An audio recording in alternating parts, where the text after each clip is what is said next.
Hi again, Minecraft Origins Explained. Today we've got the Jellytanious origin from the user known as Silent from the Origins Discord server. I was meant to make a video on this a very long time ago and I've only just gotten around to it now, but this is a 2-impact origin. The Jellytanious are a races of slime-like creatures known best for their flexibility in appearance and ability. Let's roll right into the abilities. First up, we have Bouncy. You jump very high, take more knockback, and deal more knockback. When landing, you're immune to fall damage, and you'll even bounce a little bit. So part of this ability is very similar to what most slime origins have in a way, with the whole bounciness instead of taking fall damage. Just a slight difference here is that if you're only taking a very tiny jump, like a normal Minecraft jump where you're not even jumping a block high effectively, you don't actually bounce that much at all. Like your bounce is almost non-existent unless you take a long fall, which is when you'll start to see the slime bounciness actually come into effect, which overall a nice quality of life change. And then secondly, your knockback is hilarious if I'm honest, because not only when you get hit you go flying backwards, bouncing along things like an idiot, whenever you do the same thing back to mobs, they also do the exact same thing. They bounce along the wall, go far back, and just look like an idiot just being flung back. It's just all funny. Malleable. You cannot lose more than 50% of your current health at a time. Now this ability, I can't quite figure out how it properly works, because in theory it says that you can't lose more than 50% of your health at any given time, but from just playing around with it, you can, in the ways that I believe this makes sense. Like, it's either mean that you can't lose than 50% more of your hit points that you currently sit on, but if you're in the low like 3 hearts, you can still be one-shot by certain mobs anyway, or does it mean you can't lose more than 50% of your current actual health pool when you take damage? Maybe that's what that means. It doesn't function like that whenever you die, so I guess the creator may clarify things about that one in the comments down below. Either way. Next we have Slimy Body. You're immune to toxins and status effects that are incompatible with your slimy body. Basically, you're immune to the core 3 annoying abilities in Minecraft: hunger, poison, and wither effects. All other negative effects will affect you as normal. It's just literally the wither effect, the hunger effect, and the poison effect will not harm you in any way, shape, or form. Gooey mass. You have a mass meter. The majority of your stats, whether beneficial or not, are proportional to your current mass, which you can tell by the indicator with the slimy head, which is above your hunger bar. With your mass at the smallest it can be, you'll have half a heart of health and will be shorter than a single pixel in Minecraft.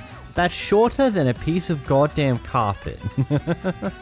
And then at your absolute maximum, you'll have 20 different hearts and you'll be the equivalent of 4 blocks tall. Of those type of abilities, depending on your size, depending on how good your jump is. When you're at your smaller size, your jump is almost non-existent. Don't worry, there is another ability that actually is referenced in this origin to compensate you for that fact, but as you get bigger, your jump becomes bigger. At 2 blocks tall, you'll now have a jump that can allow you to jump up to 2 blocks into the air, and then when you make it to 4 blocks, you can jump extremely high with your origin, to the point where you're kind of bouncing right back around. As I said before, with small jumps, this slime bounciness doesn't actually go into effect unless you do a massive fall, so you're able to jump high enough to incur that bounciness with your bigger version. You're also notably a lot faster when you're in your smallest form, being able to zoom across pretty quickly, unlike in your larger form where you're pretty slow in comparison, but you're still at a somewhat decent speed because you're 4 blocks tall and have a huge jump, but again, at your smaller form, you're extremely fast. And then the other major difference is your health pool. As I've mentioned already, at your peak form you'll have 20 hearts, at your smallest form you'll have half a heart. And pretty much as your health decreases, as your mass decreases, you'll have less health overall. Sticky arms. While at or below 40% mass, you're able to climb walls like ladders. So this is going to be another one of those abilities that comes into effect. Effectively, it's just like the Inchling ability. You can climb up the side of things pretty easily. It's a pretty useful ability and it's always in effect whenever you're below like 40% mass, which you know is equivalent to 40% of that bar being filled up if you don't understand that. Energy consumption. You exhaust 30% less and 60% less while small. You'll get more food from while being smaller, but with bigger you'll get less. It sounds a little complicated when you look at this ability because I personally think some of how the sentence put together is a little bit iffy.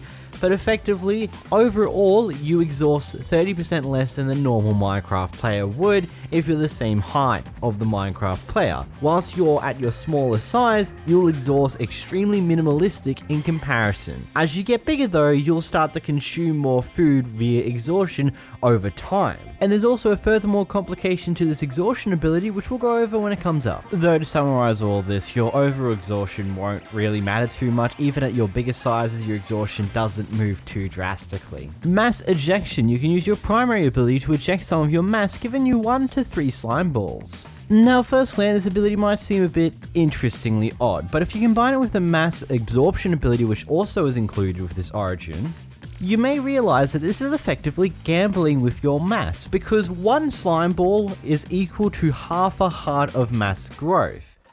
Whenever you use this primary ability to eject some of your mass, it will take away 1 full heart for anywhere between 1 to 3 slime balls.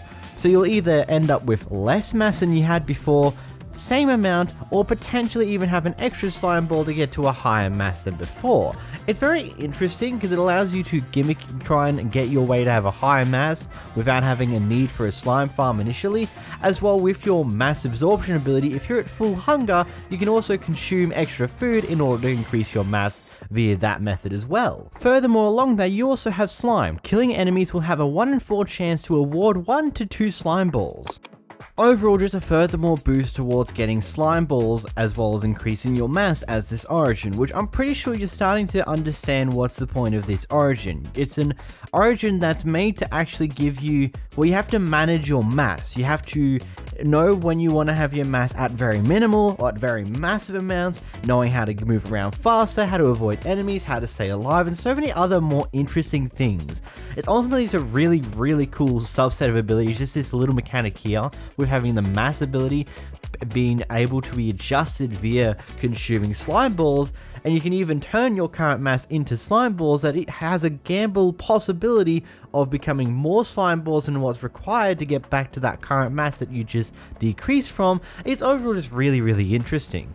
Moving to our next ability though, you've got mass extermination. When you take damage, you'll randomly lose mass roughly equivalent to the damage taken. So going back into that mass management effect, whenever you take any form of damage, you will possibly also use mass that will take away the equivalent heart's worth of damage you just take. Now, one of the things to keep in mind is when you do take a lot of damage in quick succession, let's say you get hit by a mob like 4, 5, 6 times in a very quick row, the actual mass decretion does not keep up with it, so you will be able to keep a fair high amount of health in total in your health pool, but it won't be decreasing as quickly as your health's decreasing via this damage, but it's still something to keep in mind. Then you have mass decay. While you have more than 25% mass, you'll lose mass instead of food whenever you start exhausting. This is that little spanner in the works that I was briefly mentioning in the exhaustion section a little bit earlier. Whilst your exhaustion levels decrease at a far slower rate than normal, you will have to face the issues that over a certain mass, it will be your mass that will also take effect, decreasing via exhaustion as well. Overall, leading to, again, this is about managing your mass, knowing about what size you need to be when, and managing when to be at said size. It's really honestly interesting, the concept behind it, and I do highly recommend you go check it out via the Discord server down below. Either way, if you did enjoy this video, make sure you leave a like down below, and make sure to subscribe as well. We're at 50k, we're trying to get to 100k at some point in the future, so please do that, and click this video on screen now for some more Origin content. Anyways, until next time guys, I've been 𝓵𝓲𝓷𝓴𝓼, and bye bye!